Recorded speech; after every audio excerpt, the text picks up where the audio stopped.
A very good evening, listener, and it's a pleasure having you tuned to Radio Bua this evening. You're welcome to the news here on 89.8 FM, starting the news with the main points.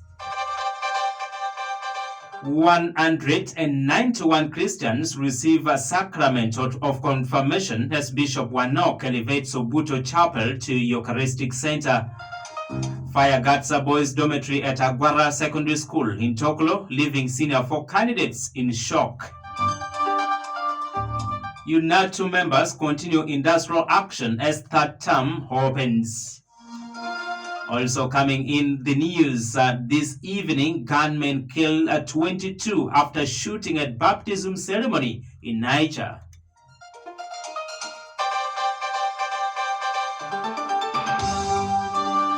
Listener, I'm Steward Bua, and the news now in detail. Starting off, a total of 191 Christians from Aliro Catholic Parish joyfully received the sacrament of confirmation during a solemn mass celebrated by Right Reverend Santos Lino Wanok, Bishop of Lera Diocese. The celebration took place today at Obuto Catholic Chapel and marked a significant milestone in the spiritual journey of the faithful in the area.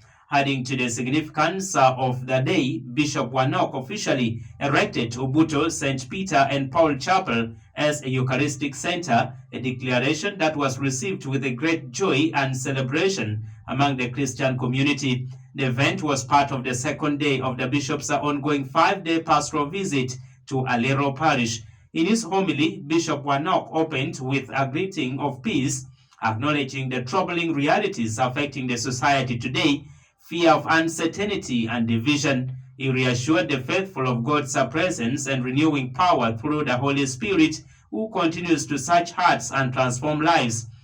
He emphasized the urgent need for unity in the church and the society, cautioning against decisive opinions and attitudes that threaten the bond of Christian fellowship. Bishop Wanok encouraged the newly confirmed and the entire congregation to identify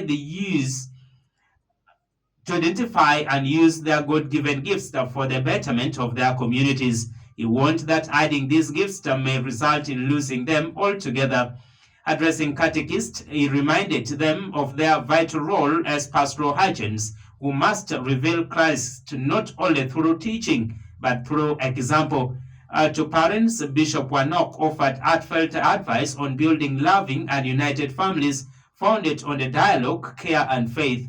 He urged them to draw closer to their children and become beacons of hope, especially during life's challenges such as illness and family conflict. The bishop concluded his homily with a powerful prayer, calling upon the Holy Spirit to bring healing and purification to the families and the entire parish community, praying, "May the Holy Spirit cleanse us from hatred, bad politics, religious discrimination, and every evil that separates us from God and from one another." The day ended in jubilation as the newly confirmed Christians, their families, and the broader community celebrated a memorable step in their faith journey and the historical elevation of Oburu Chapel to Eucharistic Center status. Moving on, the reopening of the third term has taken a tragic turn in Toklo district after a fire today afternoon gutted the boys' dormitory at Agwata Secondary School located in Agwara Town Council, Toklo district. The incident has left both the students and the teachers in shock, especially as the affected dormitory housed several senior 4 candidates preparing for their national examinations. John Bosco Achon, the head teacher of the school, confirmed the incident, saying the fire broke out at around 1 p.m. while most of the students were attending classes. He said fire started in the boys' dormitory, which accommodates about 160 students, mainly senior 4 candidates. According to him, the school had contracted a welder who was working on one of the dormitory windows. It is believed that the sparks from the welding equipment incinerated a mattress inside the dormitory. Unfortunately, the welder was unaware of the fire until it had already spread. Mattresses, school boxes, books, and other students' belongings were destroyed in the blaze. However, quick action by teachers who used the fire extinguishers available at the school helped contain the fire before it could spread further. Firefighters from Toklo Central Police Station, CPS, later arrived at the scene and assisted in putting out the flames. On behalf of the school management, Achon described the fire as a major loss, especially given the timing, just 2 days into the third term, which is critical for promotional and national examinations.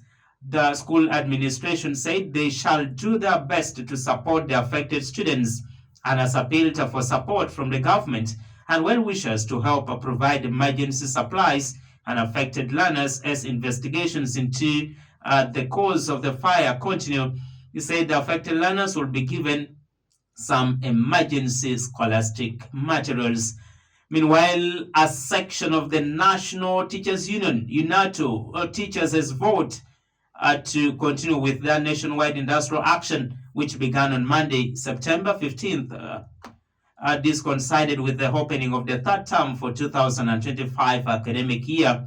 Speaking to our reporter, Hannah Erum, the UNATO chairperson for Lira City, confirmed that most of the primary school teachers, apart from the few employed under Parents and Teachers Association PTA arrangements, have not resumed teaching. However, she noted that some secondary school teachers, particularly those not affiliated with UNATO, have defied the strike and reported for duty. Rome emphasized that the union's demands must be addressed and included in the national planning process of the budget of this country, especially as the 2026 elections approach.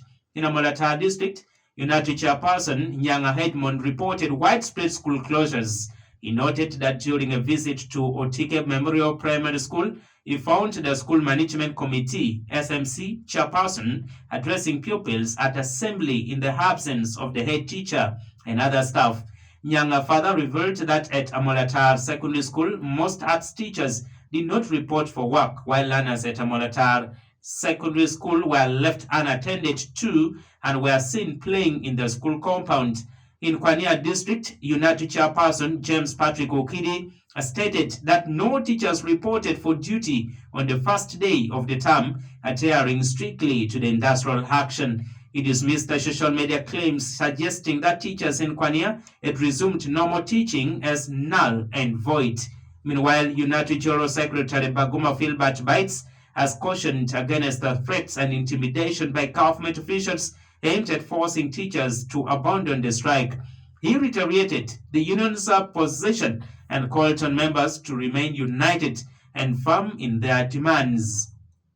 You are listening to this edition of the news coming your way from Radio Wa 89.8 FM, located here in Lira City. Moving on, a group of young people under the ruling National Resistance Movement NRM party has cautioned politicians against exploiting the youth during election campaigns, warning that they will not allow themselves to be used as tools of violence ahead of 2026 general elections. Operating under the banner Gen Z for Gen 7, the group officially unveiled the Gen Z Peaceful Elections Drive today's morning in Kampala, pledging to champion non-violence, tolerance, and constructive participation in the Ugandan political process. The initiative, spearheaded by Israel Karisima, seeks to mobilize young people across the country to reject manipulation by political actors who, according to the group, have historically fueled unrest by targeting unemployed and desperate youth.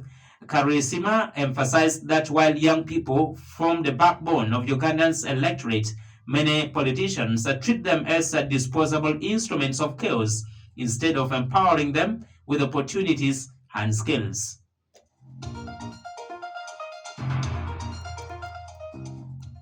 Health news. In health, the rate of HIV prevalence in Alero Town Council is on a downward trend, according to a report from Alero Health Center 3. During a courtesy visit to the facility, our reporter learned that in charge, Mr. Andrew Ayo, has recorded downward trend of the HIV spread. According to Ayo, the number of clients currently enrolled on the antiretroviral therapy ARVs has decreased from 1,800 last year to 1,600 this year. ARV Mr. Yorada attributed a decline in HIV prevalence to improved adherence to ARV medication and sustained community sensitization efforts. He noted that the health facility has been actively conducting community outreaches, promoting behavioral change, including messages on abstinence and faithfulness. Meanwhile, the mayor or the local council 3 chairperson of Alero Town Council, Mr. Moses Ojok, highlighted that the town council's role is in the fight against HIV/AIDS together with the community. He said that the local government has regulated leisure activities within the town and is continuously raising awareness about the dangers of HIV/AIDS, especially among the youth. Alero Health Center 3 currently serves over 200 patients daily, providing a range of essential medical services to the local population.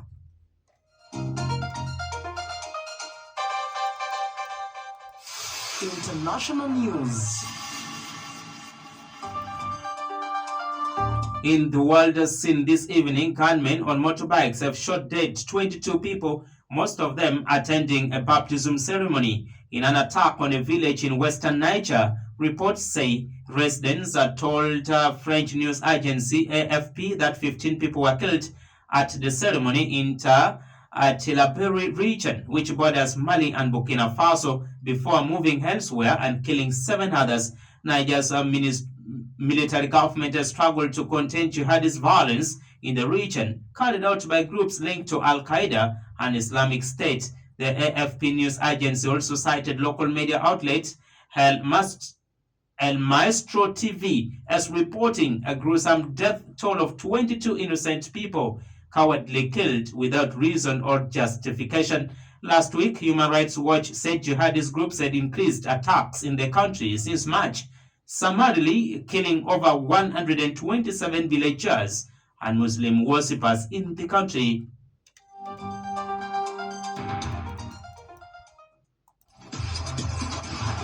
Bua Sports on 89.8 FM for updates on the latest sports news.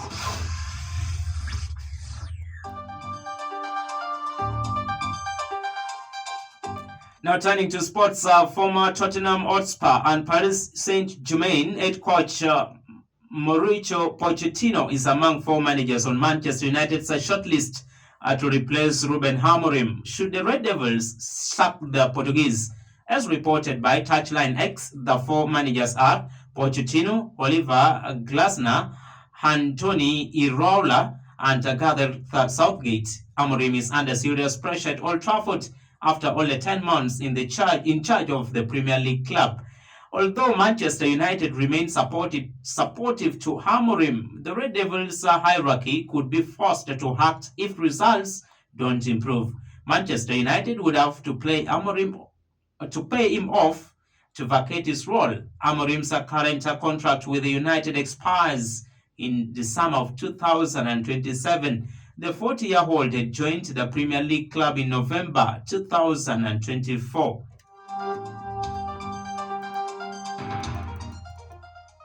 Bua Ecclesia Church News. Now, 4 members of the Missionary Sisters of Saint Teresa of the Child of Jesus, MCST, in Tanzania are among the 5 people who have lost their lives in a tragic road accident in the country's Catholic Archdiocese of Mwanza. On Monday, September 15, the accident occurred in which the MCST Superior General and the Secretary died alongside 2 other sisters and a driver. This happened in the Kaluluma Bukumbi area of the Tanzanian metropolitan scene. In a statement ACI Africa obtained yesterday, Archbishop Rentas Leonard Nakwande of Mwanza Archdiocese announces with regret the passing of the 4 Carmelites who were serving at Bukumbi Girls Secondary School together with their driver. The 4 MCST members, who included the Superior General, Sister Lilian Kapongo, and the Secretary, identified as Sister Nerina, Sister Damaris Matheka, and Sister Stella Maris, traveled to Ngaya in Tanzania's Catholic Diocese of Kahama for the perpetual profession of the three of sisters who were there over the weekend. Now, listener, we are summing up our news here with to recap of what made the headlines. 191 Christians received a sacrament of confirmation as Bishop Wanok elevates Obuto Chapel to Eucharistic Center. Fire Gatsa Boys Dormitory at Aguara Secondary School in Tokolo, leaving senior 4 candidates in shock. UNATU members continue industrial action as third term opens. And gunman kills 22 after shooting at baptism ceremony in Niger. Listener, thanks for listening to this edition of the news here on Radio Wa this evening. I wish you the best of your evening. Other programs will continue and Gadiwa will be moving on. Don't you walk away.